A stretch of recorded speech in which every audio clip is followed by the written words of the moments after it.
Dolazi dan kada će se u porodici Deviloglu održati Mevlad. Mukader naređuje svim šta da rade, a Olga iznenadi Mukader tako što je naučila čitav običaj i spremila baš sve kako treba. Situacija u vili je prikladna u skladu pripremanja Mevlada.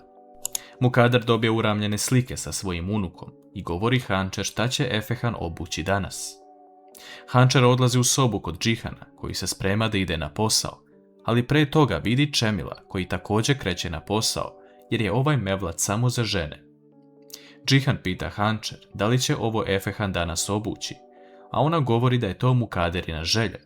Nisu ispoštovali njenu želju za imenom deteta, pa će uzvratiti sa ovim. Džihanu je drago što ima tako dobru ženu i govori sinu da ima najlepšu i najbolju majku. Lepim trenucima već polako dolazi kraj. Esma dolazi sa taksijem pred vilu porodice Deviloglu, ali na kapiji ugleda Čemila te se sakriva od njega. Gosti polako pristižu, a i Esma sa njima. Derja dolazi kod Esme pitajući ko je ona, a Esma se predstavlja kao Hasret, Hančerina dobra prijateljica. Derja se sada seti svega govoreći da njeno ime odzvanja vilom. Iako Hančer mnogo voli Hasret, toliko je njena svekrva Mukader Deviloglu ne voli. Nakon što ovo čuje, Esmi bude loše i za nje se pojavljuje Mukader. Esma shvata gde je došla i traži bilo koji način da izađe odavde. U trenutku kada Esma dolazi u hodnik, s jedne strane se pojavljuju Džihan i Hančer, a sa druge Sila. Esma se sakriva i ne može da veruje šta vidi. Njena ćerka je snaja porodice koja je najveći neprijatelj njoj, a pored toga Hančer i Sila se poznaju. Ona ipak pronalazi način da izađe iz vile, te odlazi kući uplakana, ne znajući kako će dalje nastaviti da živi sa ovim što je saznala. Sila ponosno ulazi na vrata vile Deviloglu, čestitajući Džihanu i Hančer na detetu i govoreći da joj je drago uprkos svemu što se desilo. Hančer ne želi lažne čestitke od osobe koja je toliko lošeg nanela njenoj porodici, te svi odlaze u dnevni boravak. Nakon što vidi Silu, Mukader joj prilazi, govoreći da izađe iz vile, jer nije dobro došla. Sila se tada predstavlja svim prisutnim da je ona ćerka Turguta Deviloglua i polusestra Metinu i Džihanu. Sve žene su u šoku što ovo čuju i počinju priče kako je tačno da je Turgut varao Mukader. U Metinovu kancelariju dolazi Engin sa određenim dokumentima koje Metin mora da potpiše. On tada pita Engina gde mu je žena i zar je sve poslove prebacila na njega. Engin govori da joj je Metin juče pozvao da dođe na Mevlud i da je ona otišla. Metin se iznenadi što to čuje, misleći da Sila neće otići, ali on pita Engina zašto je Džihan tako lako prihvatio Silu na kraju.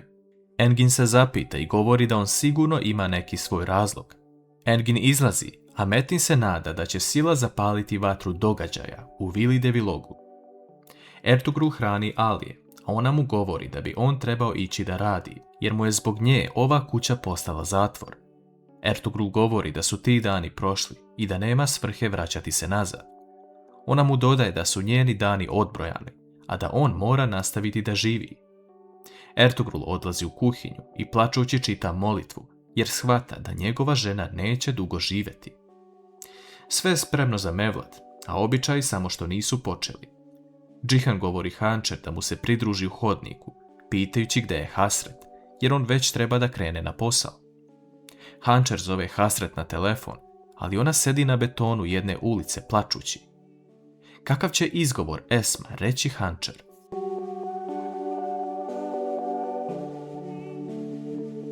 Hančer ne dobija Esmu na telefon, a Džihan joj govori da ako Hasret dođe, neka sačeka do večeras kada se on vrati sa posla, jer želi da je upozna.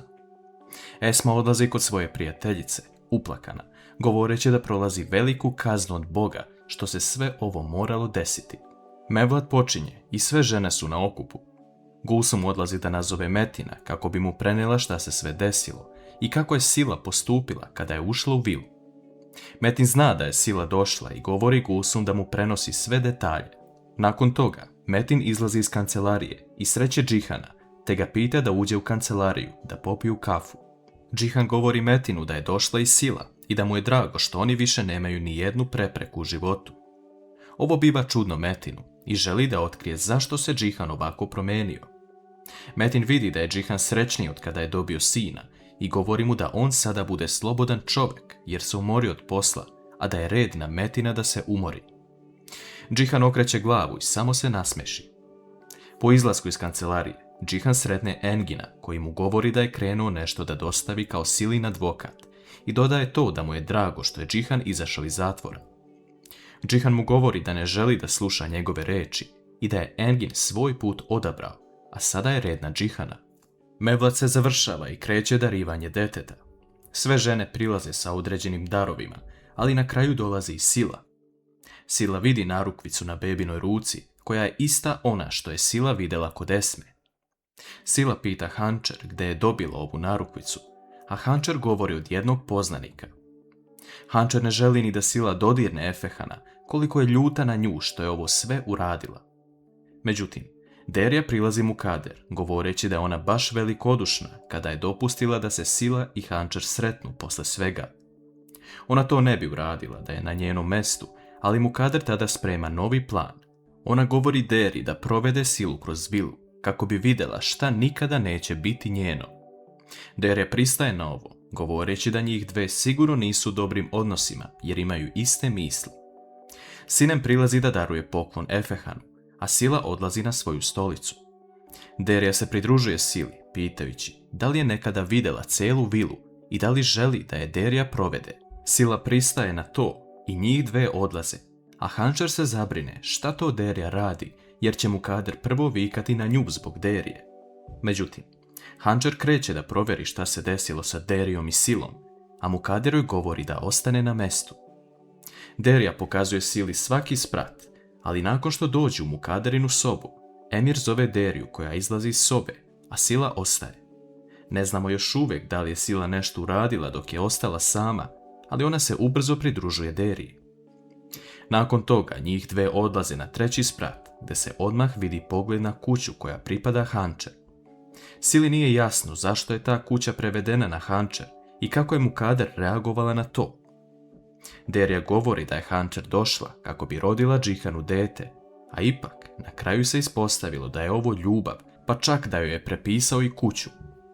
Sila tek sada saznaje zašto su Hančer i Džihan bili zajedno, ali da li ovo može služiti kao nešto što će promijeniti tok situacije?